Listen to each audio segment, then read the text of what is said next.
주제를 마지막까지 안 줘서 심화 버전이라고 얘기한 것 같은데, 일단은 2년 전에 한번 했던 내용이고 사진이랑 추가해서 다시 한번 정리해서 오늘 이야기하려고 합니다. 9년차 선생님들이야 당연히 다 알고 있는 내용일 거고, 전년차 선생님들이 조금 두리뭉실하게 알고 있던 것들, 이런 것들을 한번 정리하는 자리라고 생각하면 좋을 것 같습니다. 그리고 해볼게요. 이 치과에서 하는 꼭 이제 외과니까 외과 수술을 한다 이게 아니라, 사실 치과에서 하는 대부분의 수식들은 외과적인 수식이라고 생각을 해요. 그래서 이런 부작용과 합병증을 피해갈 수 없습니다. 그래서 흔한 부작용이면 환자들이 그래도 좀 이렇게 납득을 하는데, 흔하지 않거나 혹은 합병증도 있을 수 있는 합병증은 뭐 겪어야 되지만 피해갈 수 있는 것들은 피하는 게 좋기 때문에 자리를 통해서 한번 볼게요. 부작용은 어떤 일에 부수적으로 일어나는 바람직하지 못한 일, 합병증은 질병이 곁들여 일어나는 또 다른 질병입니다. 그래서 제목만 이렇게 따보니까 이렇게 많아요. 하나하나 조금 조심히 해야 될 것들이 있다는 걸 항상 염두하고 옆자리에 서주면 좋을 것 같습니다. 가장 흔하게는 출혈인데 매일매일 피 나죠? 하다못해 프레페도 우리 피가 나고요. 있는데 컨트롤하지 못하는, 그러니까 우리도 이 정도 출혈은 예상을 한다. 그런 것들이 있는데 그 이상 날 때, 혹은 환자들이 참을 수 있는 정도의 출혈인 거랑 불편한 출혈이 있기 때문에 조금 구별해서 볼 필요가 있어요. 원인은 동맥이나 정맥의 손상으로 과도한 출혈이 발생하는 것들을 이야기하려고 하는 거고, 그 다음에 딱 봤을 때 제가 옆에 어시스트들한테 오늘 이 환자 피 많이 날 거야, 혹은 환자한테도 환자분은 피 많이 날 거예요 이렇게 말할 때, 이유가 이제 염증이 이미 시작 전부터 많은 경우에는 좀 피해가기가 힘듭니다. 피가 어디서 나는지를 확인해서 분류를 좀 하고, 그 다음에 종류 1차 직후에 나는 출혈이랑 며칠 괜찮았다가 이후에 나는 출혈이랑 이렇게 구별해서 볼 거예요. 애니메이션이 안 먹혀가지고 어떻게 해야 되지? 잠시만요.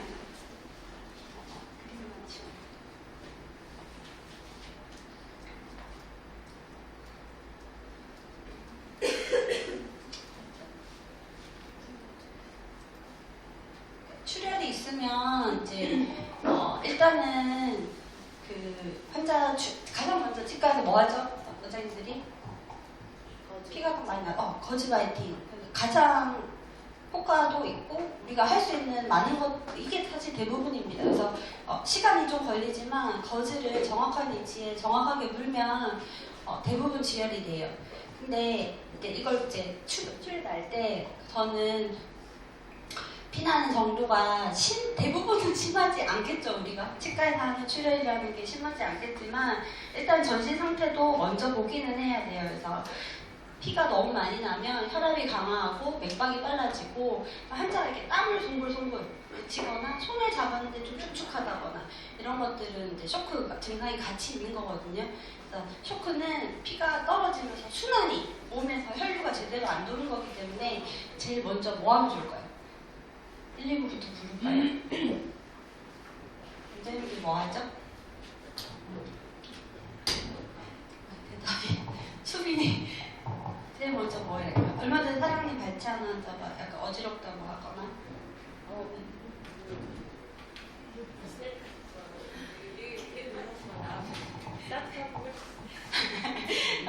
일단은 환자의 몸을 이렇게 많이 압박하고 있는 것들이 있다면은 다 풀어줘야 됩니다. 그래서 외투를 벗으라고 한다든지 많이 일트가 심하다든지 이러면 간판을 느슨하게 하고 창문을 좀 열으라고 하고 찬물 같은 거 좀 있으면 가져오라고 하고, 그다음에 대부분은 수술을 하겠다라고 하면 혈관을 잡고 있으니까 그럴 때는 좀 풀드랍이라고 해서 좀 빠르게 몸에 수액이 들어가게 해주고요. 안 잡았는데 환자가 넘어갔다 그러면은 일단 잡으라고 합니다.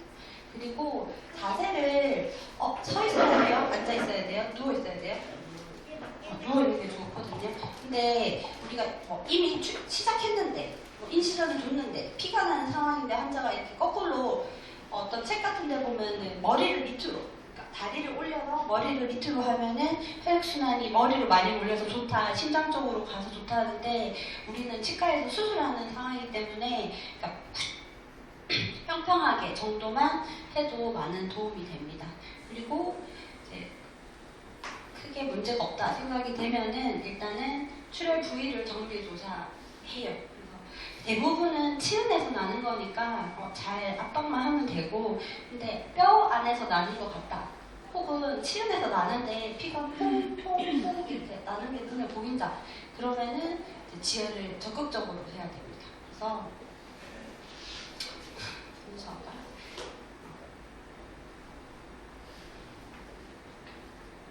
먼저 볼게요. 그래서 거즈로 압박 지혈을 하거나 작은 혈관은 전기 소작을 하거나 큰 혈관은 결차를 하라고 하는데 양악 같은 경우 이제 우리가 더 심부의 큰 혈관들을 찾아 들어갈 때는 결차까지 하지만 아무래도 외래에서는 그럴 일까지는 없고요.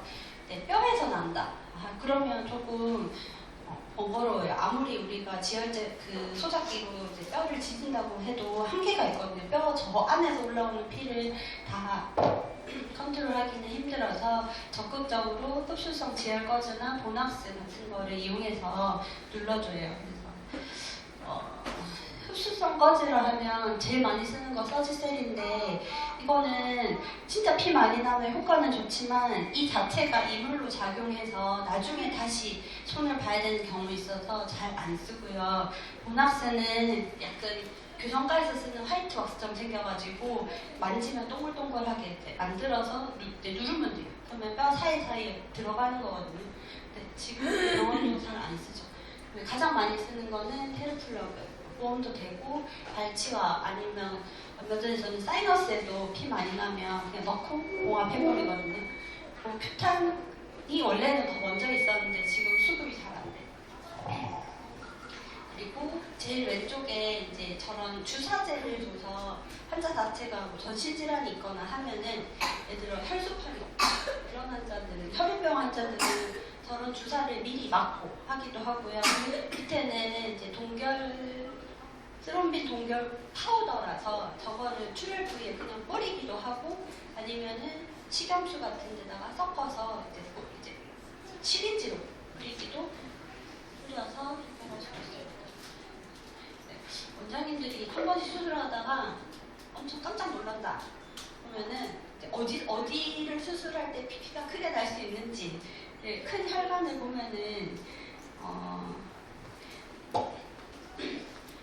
우리가 목을 다치면 죽을 수도 있다는 게 이건 진짜 큰 혈관이거든요.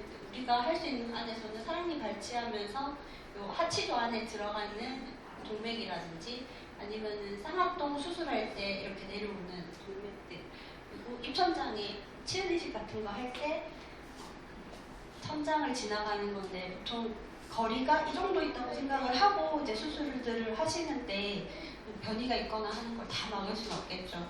그리고 혀 밑에 수술하는 것도 크게는 잘 안 하려고 하는 게 사실은 혀 밑에 혈관이 엄청나게 많거든요. 그래서 혀 깨물고 죽는다고 할 때도 뭐 혀가 말려서 이렇게 들어가서 죽는다, 뭐 기도를 막는다 이런 얘기 어렸을 때 좀 들었는데 그보다는 출혈이 너무 심해서 죽는 것 같아요.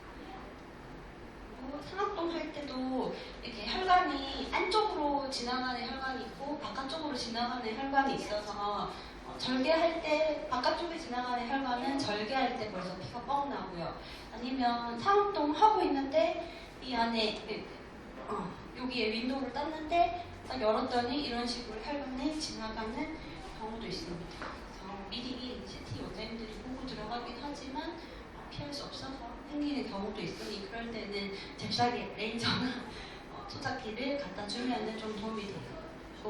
아까 1차 출혈, 2차 출혈 얘기했는데 1차 출혈은 며칠 지나서 오는 출혈이에요. 환자가 다음날 해피콜 했을 때, 혼번했을 때 다 괜찮다고 했는데 한 3일쯤 지나서 피가 나서 온다. 그럼 뭐 해야 될까요? 보통 이제 스태프들이 뭐 혀를 내셨어요. 뜨거운 걸 마시셨어요? 뭐 이렇게 그런 환자가 뭔가 잘못했는지도 물어보지만 사실 원장은 안에 뭐 남겨놨나?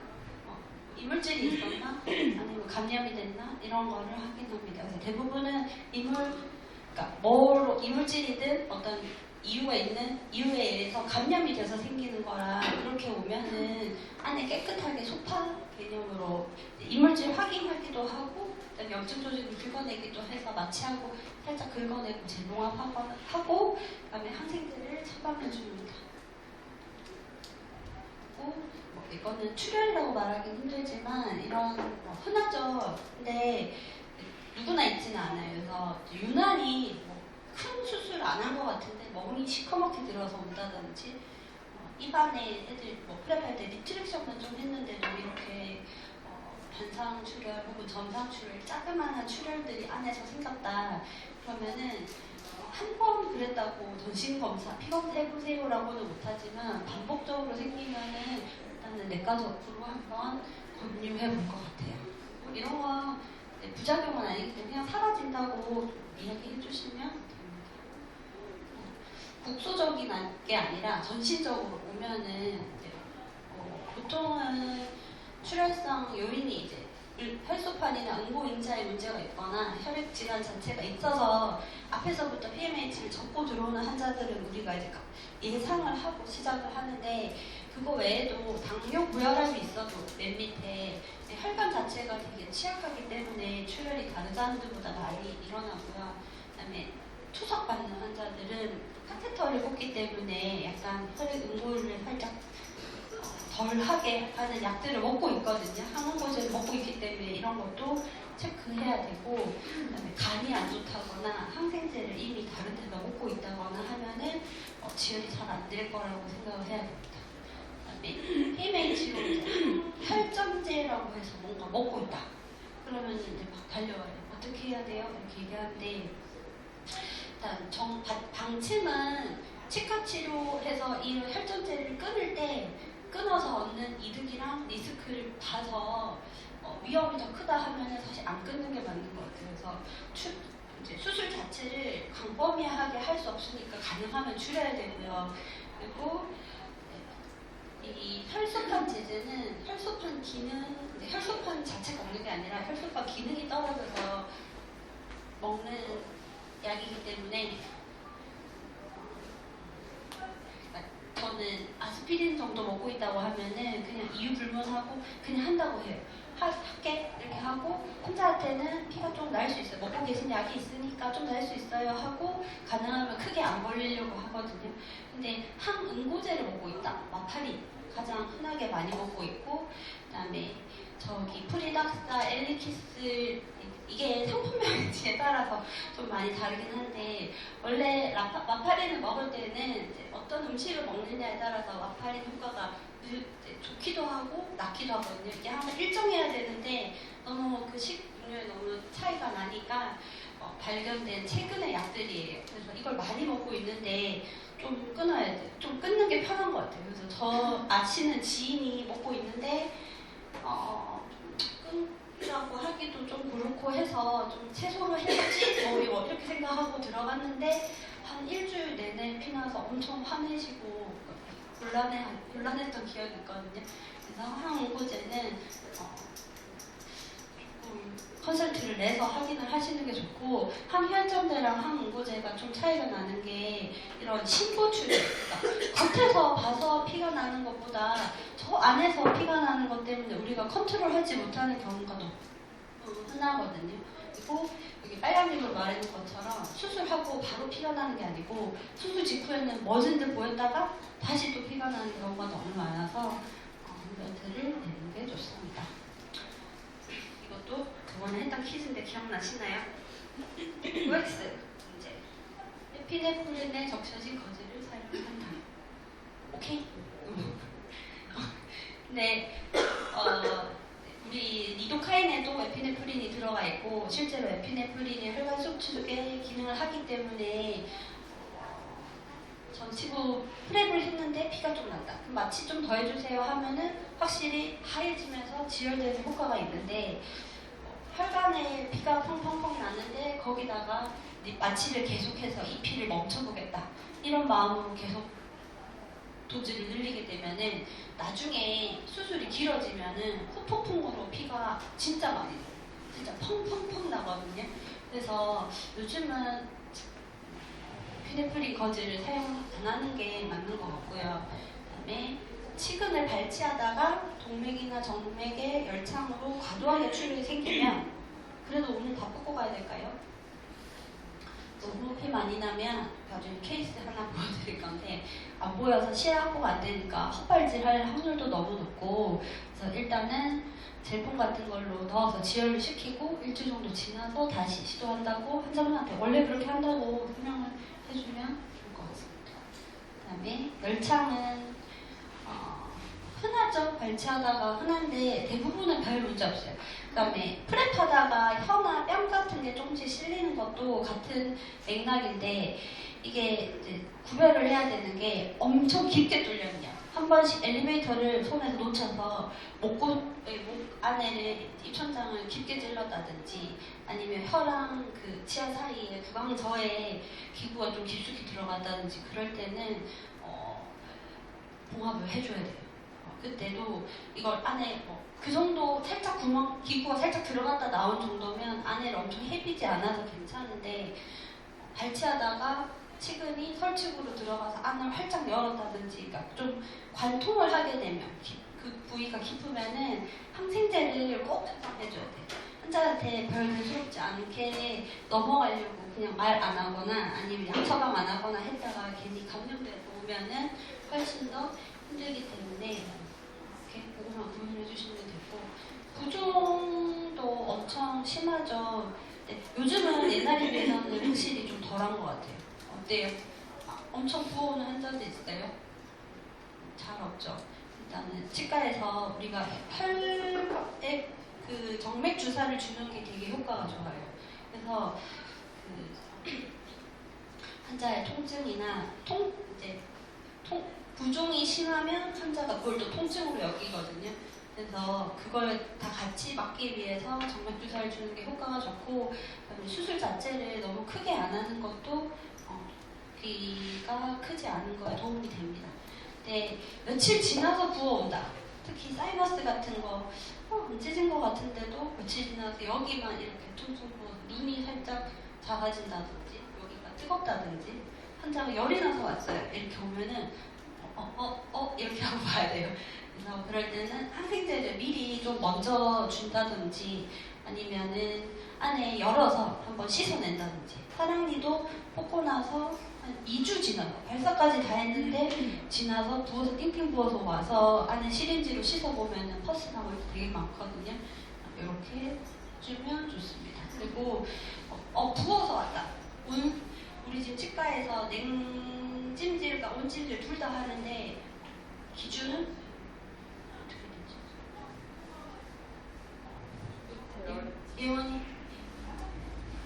언제까지 줘요?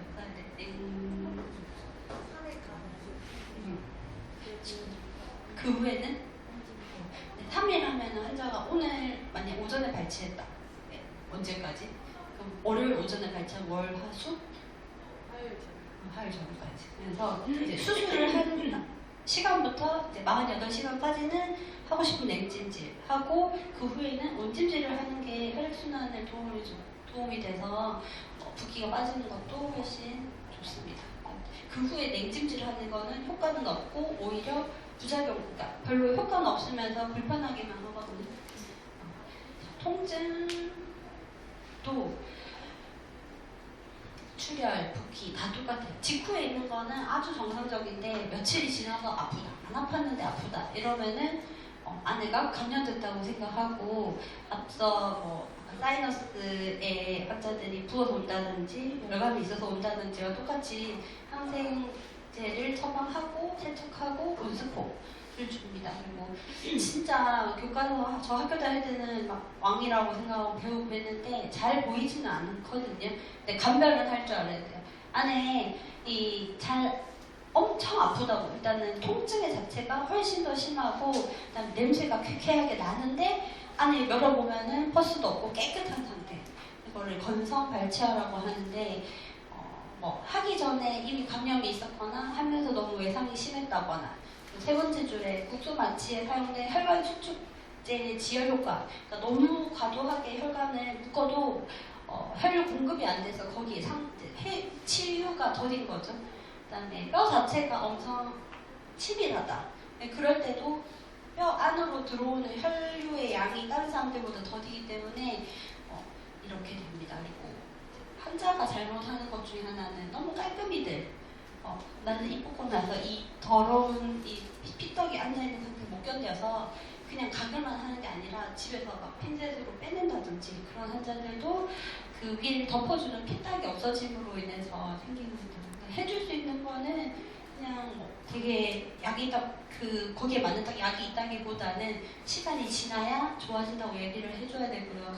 그러니까 가능하면 뭐 여기 아이오도폰 거즈 같은 거 적용한다는데 그냥 안 건드리는 게 더 좋아요. 가볍게 소독해주고 항생제 처방해주고 진통제 처방해주고 시간을 지나서 보자고 하면 됩니다.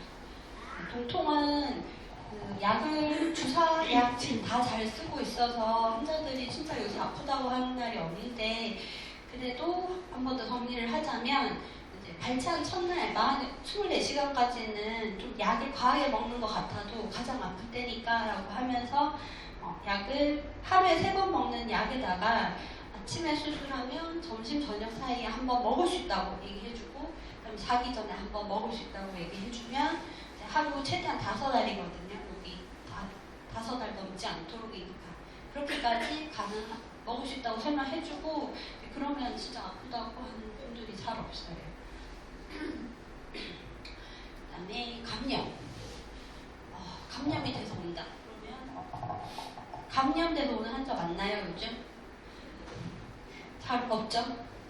기구 소독도 잘해주고 드랩도 잘해주고 하기 전에도 깨끗하게 해주고 잘 안 생기지만 환자 자체가 오랄 하이진이 너무 떨어지는 사람들 있죠.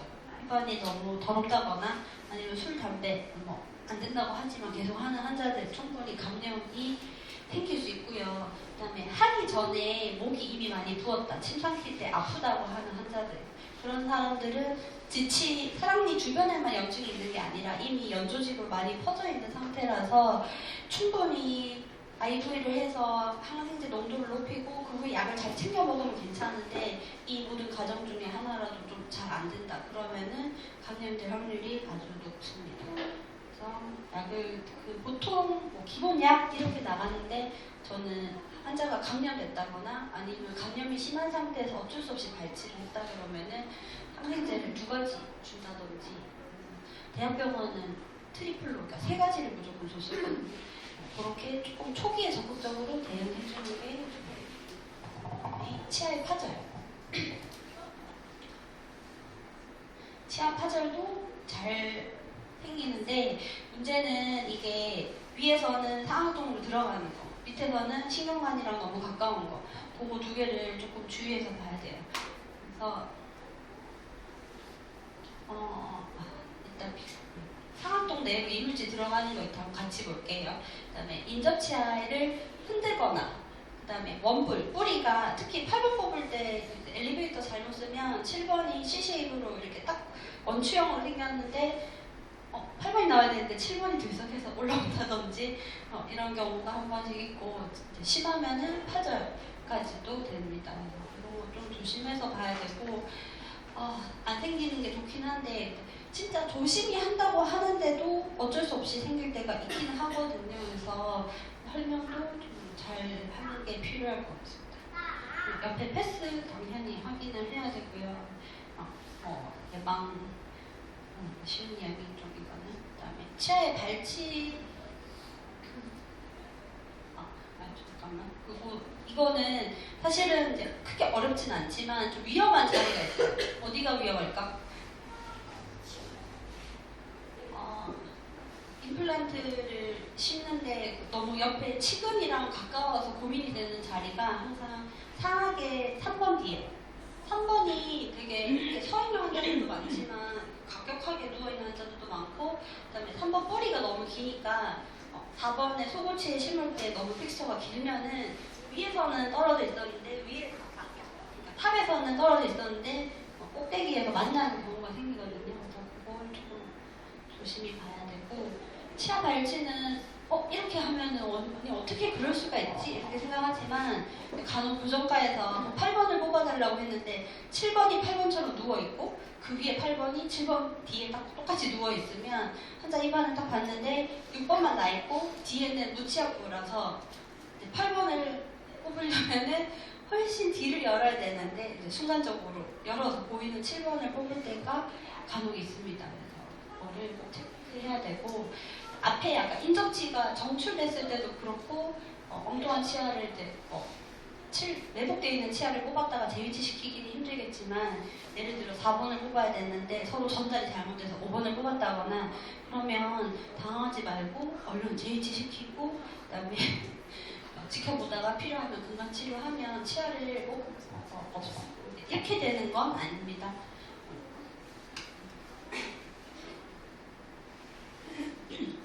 네, 치조골의 골절인데 남발치 할 때 자주 생기고 이제 그 옆쪽에 골편이 부러졌는데 골편만 딱 떨어진다. 그러면 제거를 해주는 게 좋고, 골막에 붙어 있다. 그러면 억지로 떼진 않아요.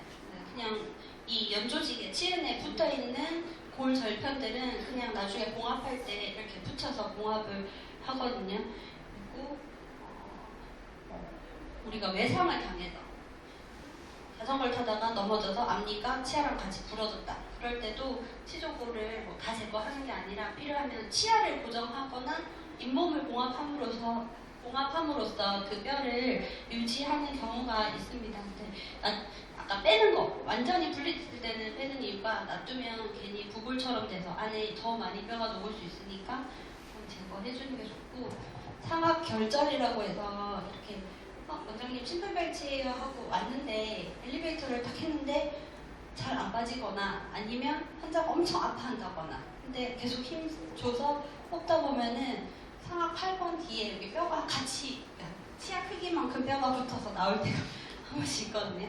이제 그러면 지금은 이제 저 자리를 보통은 임플란트를 심으니까 사실 지금은 크게 문제는 없을 수도 있는데, 틀니를 하거나 할 때는 저 자리가 있어야 상악의 풀틀니가 이제 무조건 이제 걸쳐지는 자리이기 때문에 좀 8번을 럭세이션 시켰는데 뒤에 뼈가 같이 붙어서 부러진 것 같다라는 느낌이 들면은 일단 환자한테 말하기는 어렵지만, 아니면 재위치시키면 돼요. 그냥 치아를 끝까지 뽑아내지 않고 치아를 다시 반쯤 나오다가 다시 원래 자리로 위치시키고 그다음에 치아 스플린트를 하면은 뒤에 부러진 뼈도 다 아물어요. 그래서 그렇게 해결을 할 수도 있습니다. 그다음에 사람이 뽑을 때 잘은 안 생기지만 그러니까 힘을 줘서 계속 뽑으면, 과도하게 힘줘서 뽑으면은 여기 앵글 7번 뒤쪽에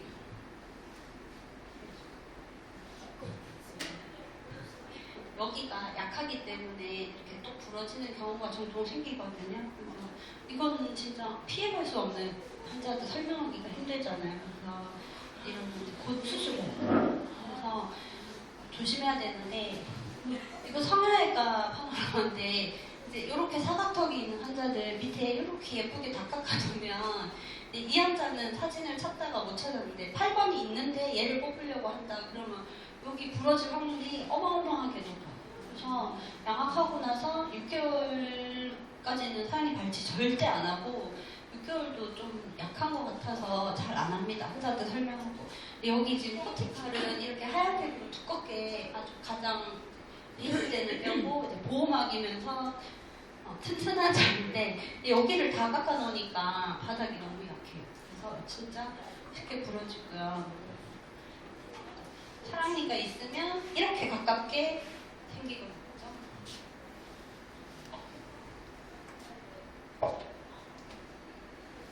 저렇게 오는 환자들도 사랑니 발치. 그래서 대부분은 이런 걸 보기 위해서 사랑니 발치 약속도 초진을 보고 약속을 잡아주는데, 여러분들도 파노라마를 봤을 때 사랑니만 딱 보고 사랑니 뽑아줘야겠다가 아니라 사랑니 주변도 같이 한번 봐주면 좋을 것 같아요. 그다음에 상악동 천공인데 상악동 사이즈가 너무 이제 환자들마다 다 다르니까 그 가까운 분들이 진짜 많아요. 특히 우리가 임플란트로 넘어갈 때 보통 소구치부터 상실된다기보다 어금니부터 안 좋아지는데 상악동의 위치도 6번에서 가장 가깝고 그다음에 7번 이렇게 거든요. 염증이 원래 있던 자리를 뽑게 되면은 그 위에 원래 치근이랑 상악동이 가까웠다기보다 치근 밑에 염증이 생기니까 또 가까워지는 효과가 있어요. 그래서 그런 걸 좀 조심해야 되고 확인하는 방법이 이렇게 막 있는데 사실 이것보다 환자 보고 숨 쉬어보라면 환자가 먼저 얘기해요. 느낌이 이상해요.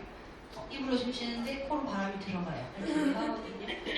그러면 이제 크기를 보고 크기가 작다 하면은 크게 문제가 없어요.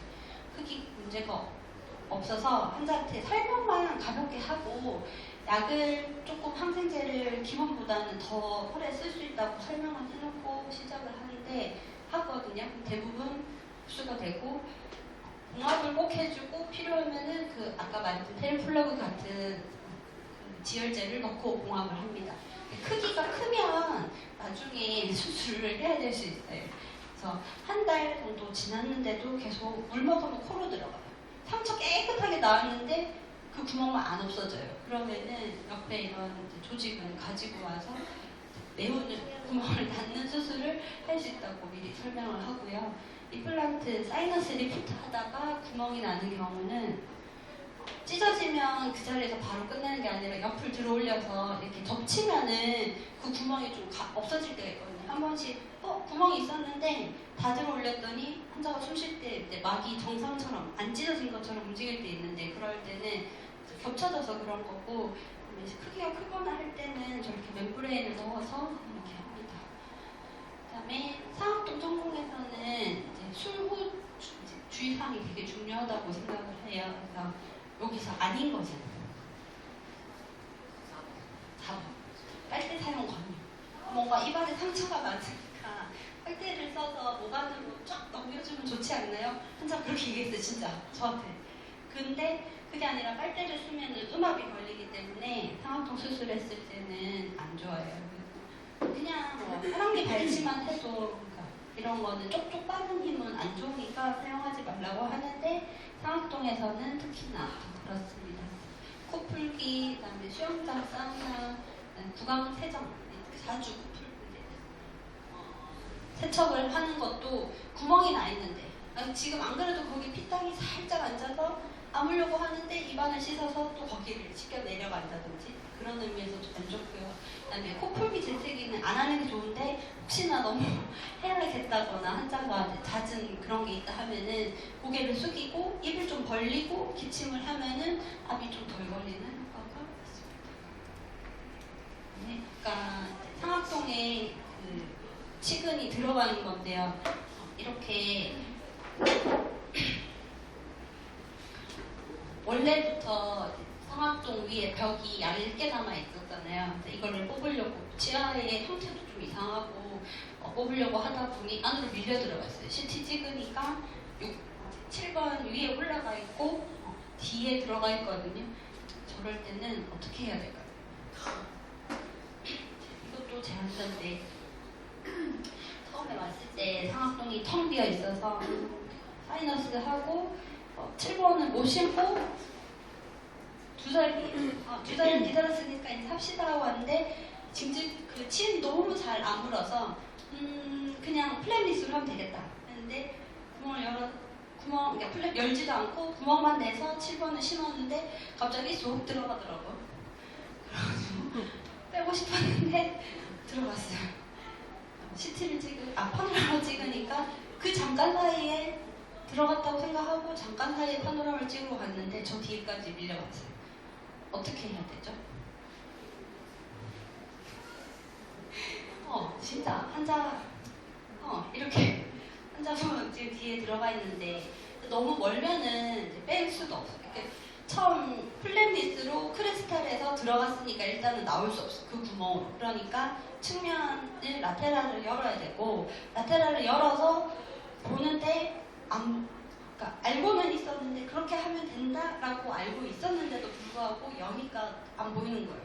그래서 CT 파노라마 찍으니까 저 뒤에 가 있었고, 저 뒤에 있는 위치는 7번짜리 여기 윈도우 열었으니까 되게 가까울 것 같은데도 잘 안 보여서 환자분은 고개 앞으로 숙이고, 그다음에 여러 번, 이게 완전히 텅 빈 공간을 픽서가 이렇게 떠돌아 다니는 게 아니라 안에 막으로 둘러싸인 자리에 픽서가 있기 때문에 생각보다 그렇게 쉽게 안 떨어지거든요. 그래서 좀 홀짝홀짝 이렇게 띄어서 내려오게 해서 제거를 하게 됩니다. 엄청 식은땀 나긴 했는데 이렇게 제거를 하면 되고요. 그리고 가장 중요한 건 모두가 포커페이스로 혼자 우리도 놀랐지만 환자 앞에서 막 놀란 표정을 많이 보여주면 환자가 불안하잖아요. 이 환자는 진짜 캐릭터 좋았는데도 불구하고 무슨 일 있냐고 물어봤거든요. 그래서 그냥 이런 일이 있을 수 있다라고 환자한테 얘기하고 자연스럽게 얘기를 해주시면 좋을 것 같아요. 어떨까 했던 얘기고, 그다음에 이제 지금 루트든 픽스처든 다른 자리로 전이되는 거를 설명하는데 설측으로 이렇게 들어올 때가 있어요. 루트 뽑다가 한 번씩 사람들이 뽑는데 계속 원장님이 혀랑 그 7번 사이에 손을 넣고 뽑을 때가 있거든요. 이게 설측 벽이 너무 얇으면 기구 조작 자체를 바깥에서 하니까 안으로 밀려날 확률이 너무 높아요. 그래서 이제 안으로 들어갔다 이러면은 찾기가 너무 힘들고 설측에 신경도 있고 해서 최대한 안 빠져나가게 하려고 손을 대고 하는 거고, 근데 그럼에도 불구하고 이렇게 한 번씩 빠질 수가 있습니다. 그리고 하악 임플란트 식립할 때 이 치조골 자체가 많이 경사져 있는 이런 사람들은 탑의 위치는 맞았는데 내려가면 구멍이 날 수도 있고, 여기 분명히 뼈가 있는 것 같았는데 내려가니까 허공일 때가 있거든요. 그래서 그런 것도 미리 예측을 좀 하고 들어가야 되고요. 진짜 작은데 아무리 헤집어봐도 안 보인다. 이제 그러면 그냥 루트나 뭔가 감염되지 않은 것들, 이물질이 안으로 들어갔다 하면은 좀 마음을 그냥 편안하게 가지고 기다리면 돼요. 근데 이건 진짜 꼭 뽑아야 되는 건데 진짜 도저히 안 보인다. 그러면 아까 왜 동맥이나 정맥에 출혈이 생겼을 때 못 뽑는다 했잖아요. 이것도 기다려서 그 자리에서 2개월 이상 기다려서 그 자리에서 이제 루트가 돌지 않게끔 딱 고정이 어느 정도 되면은 그때 CT를 다시 찍어서 위치를 보고 3차적으로 들어가야 되고, 그렇게 되면 이제 전신 마취나 입원이 필요할 수도 있으니 일단은 안 생기는 게 제일 좋습니다. 그다음에 기구 삼킴이랑 흡입, 그 환자 보는데 목젖까지 이렇게 잘 안 보겠지만 근데 이렇게 큰 사람들은 입도 크거든요. 입을 탁 벌려주는데 이 공간이 이렇게 휑하게 보인다. 그러면 진짜 긴장하고 환자를 봐야 돼요.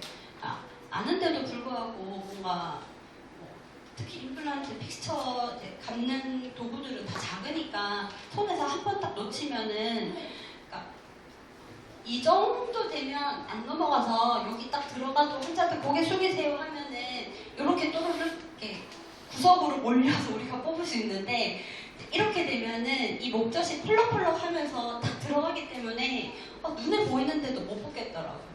그래서 조심해야 되고, 흡인했을 때 구별을 잘해야 되는데 기도로 들어가는 거랑 칙도로 들어가는 거랑 예후가 되게 많이 달라요. 칙도로 들어가면은 진짜 괜찮아요. 걱정 안 해도 되는데 기도로 들어가면 환자가 일단은 숨쉬기를 굉장히 불편해하고, 시간이 좀 지나면은 숨을 제대로 못 쉬니까 얼굴이 파래진다든지 아니면 숨을 쉬는데 옆에서 쌕쌕거리는 소리가 난다든지 그러면은 이제 기도로 들어갔다고 생각해야 돼요. 근데 젊은 환자들은 기도로 딱 들어가면 바로 불편하다 하고 이제 인상을 쓰니까 우리가 잘못됐나 보다 이렇게 생각하는데, 진짜 더 조심해야 되는 건 나이 드신 분들은 원래 이 기도 반사가 되게 이렇게 젊은 사람들처럼 그렇지 않기 때문에 뭐가 들어가도 잘 모를 때가 있어요.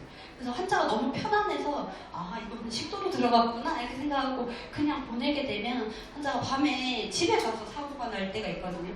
그러면 환자는 모르고 이제 응급실로 가는 거죠. 응급실로 갔는데 기관지를 들여다봤더니 이런 게 나왔어요 하고 딱 보여주는데 치과 제로다 그러면은 큰 사고가 되니까 좀 조심해야 돼요. 이거는 폐로 들어가면 기관지 내시경으로 제거를 하는 거고요. 이게 여기에서 들어간 상태에서 2달, 석 달 모르고 있다가 나중에 하게 되면 진짜 이제 개흉 수술, 전신마취하고 여기 완전히 열어서 제거하기도 해야 되거든요. 내시경으로 한다는 거는 알겠지만 이제 기구가 힘이 많이 없어서 이렇게 딱 떼내기도 힘들고 계속 안에서 돌면은 제거 못할 수도 있어요. 그러니까 내시경으로 제거하는 수준까지만 가도 진짜 다행입니다. 다행이다 이렇게 생각을 해야 될 것 같아요. 원인은 환자의 부주의가 제일 크고 환자의 자세. 목젖이 막 펄럭펄럭 하는데 환자를 이렇게 눕혀놓으면 절대 안 돼요. 그다음에 구호흡이나 구토반살 문제가 있는 환자들도 문제가 있어요. 처치는 일단 바로 고개를 옆으로 돌리라 하고, 그다음에 체어를 태워서 환자 보고 뱉으라고 하는 게 제일 좋고, 한입 방법을 시도하라고 하는데, 얼마 전에 저희 팀에 있었는데 환자 덩치가 크면 이게 우리 다 알지 조그만한 여자들이 있기 때문에 절대 할 수가 없어요. 그래서 빨리 그냥 병원으로 가는 게 좋을 것 같아요. 알겠죠? 그래서 예방은 이렇게 거즈 넣어놓거나 실로 묶거나 아니면 좀 앉아서 하거나. 알겠죠? 5분만 더 할게요. 그다음에 신경손상인데 신경손상은 안 일어나는 게 제일 좋아요. 그래서 진짜 요즘 잘 안 생기고 조심하는데 그래도 이제 사고가 잘 나는 게 속옷이 옆에서 이제 뼈 옆으로 나오는 경우. 그다음 우리가 4번 하악에 4번 5번을 신는다고 생각할 때 위치를 확인 제대로 안 하고 들어가서 확 제낀다든지, 아니면 원장님에 따라서 플랩을 페리오로 잡고 있어줘 이렇게 하는 경우에 진짜 위험하거든요. 쑥 밀려 들어가서 안에 진짜 그럴 때는 너브를 끊을 수도 있어요. 그래서 조심해야 될 것 같아요. 신경손상은 어디까지 손상됐는지가 이후에 가장 중요해요. 이 이후에 처치에 대해서 나오지만 사실 크게 의미가 없고, 손상 당할 때 최소 손상인 게 제일 좋고요. 이렇게 절단되면은 큰 문제가 잘 안 돌아와요. 잘 안 돌아오고, 이 안에만 이렇게 빨갛게 되는 거는 보통은 이제 드릴이 뚫지는 않았는데 픽스처가 들어가면서 눌렀다든지, 아니면은 이제 압박이 있었다든지, 뜨거웠다든지, 안에서 히팅이 있었다든지 그런 경우고, 사실 겉에서 이렇게 스크래치를 낼 정도가 되면은 조금 마음의 준비를 하거나 환자한테도 잘 설명을, 희망을 주는 희망적이지 않은 이야기를 처음부터 할 필요는 없지만 처음부터 금방 돌아온다 이렇게 말하는 것도 조금 힘듭니다. 그것도 좋지 않은 것 같아요. 그래도 우리가 뭔가 해야 되니까 초기에 가장 먼저 하는 거는 하면서 드릴을 건드렸다는 느낌이 나면 백사를 좀 까달라고 해서 그 부위에 직접적으로 주사를 놔주고요. 그 다음에 단기간 스테로이드를 쓰는데 좀 평상시보다 고용량을 쓰거든요. 지금 12알로 시작을 해서 테이퍼링으로 0까지 내려오니까 환자한테 이제 그 날짜를 적어주고 알약 먹는 방법을 설명을 해줍니다. 그리고 약이 좀 고용량이라고 이야기를 해주고, 논문에 따라서는 이것도 크게 효과가 없다라고는 하지만 그래도 적어도 컴프레션을 계속 주는 거는 줄이고 싶어서 준다고 생각을 하고요. 이 이후에는 그 신경이 이제 회복이 되는 과정 중에 약간 변성이 있을 수 있거든요. 따끔따끔하다는 게 신경이 돌아오는 신호일 때도 있지만 약간 변성이 생겨서 계속 여기에 자극이 있을 수 있으니까 이런 항우울제나 진경제를 같이 환자의 기분을 좀 컨트롤하기 위해서도 처방을 합니다. 페니스 이렇게 부러졌어요. 근데 이렇게 약간 다리가 거꾸로 올라가고 있죠. 저거를 미리 잘 보고 들어갔어야 되는데 부러뜨리고 나서 보니까 이렇게 돼 있어서 깨작깨작 문제를 일으켰던 순서가 하나도 안 나요. 말하고 싶은 거는 이제 환자를 수술하기 전에 이 환자의 루트 폼이 안 좋아서 신경이 손상될 것 같다 하면은 그냥 처음부터 루트를 좀 남긴다고 설명을 하고 시작을 하는 게 좋은 것 같아요. 근데 중간에 루트가 조금 남았는데 제거하려고 깔딱깔딱거리면 그게 안에서 돌면서 신경을 자극하는 경우가 훨씬 많고요. 그다음에 아예 뼈에 딱 고정이 되어 있는 경우에는 문제가 잘 안 일어나는데, 원래 치아 자체가 루트가 캐리어스가 심했다거나 감염된 치아가 아니면 보통은 잘 뼈 안에 갇힌 상태로 회복이 되는데 그거를 초기에 깨작깨작거리면 훨씬 더 나중에 부골처럼 감염의 원인이 될 수 있어서 그렇게 하는 게 좋을 것 같습니다.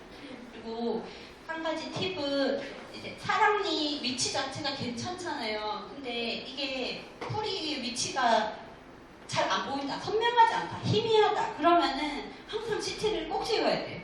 CT를 찍어보니까 이렇게 90도로 꺾여 있는 경우가 있거든요. 그래서 그냥 파노라마 상에서 완전히 두 개가 중첩되어 있어서 환자한테 엄청 빡빡하게 설명을 했는데 실제로 보면은 두 개가 이렇게 떨어져 있는 경우가 있는가 하면 신경관이랑 중첩이 돼 있을 때도 선명하게 중첩되어 있으면 사실 떨어져 있는 거예요. 근데 희미하게 보인다 하면은 루트의 형태도 좀 다를 수 있고 하니까 꼭 확인을 하셔야 됩니다. 마찬가지로 여기도 90도로 이렇게 발레리나 춤추는 것처럼 이렇게 되어 있고요. 이 환자도 신경관이랑 중첩되어 있는데 뭔가 안 보이죠, 하나도. 보면은 이렇게 루트랑 루트 사이에 신경관이 지나가고 있어서 저렇게 보이는 경우가 있습니다.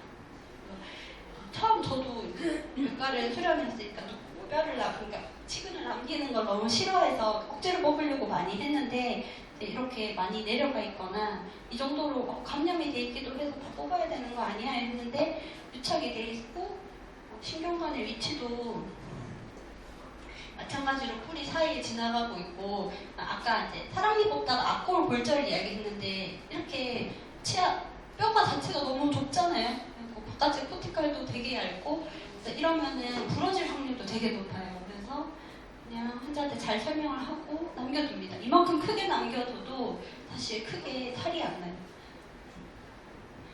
네, 이거 아는 사람. 한 번씩 환자 잘 진료하고 있는데 얼굴이 갑자기 붓는데 여기 만지면 보글보글 소리가 난다고 하는 경우가 있거든요.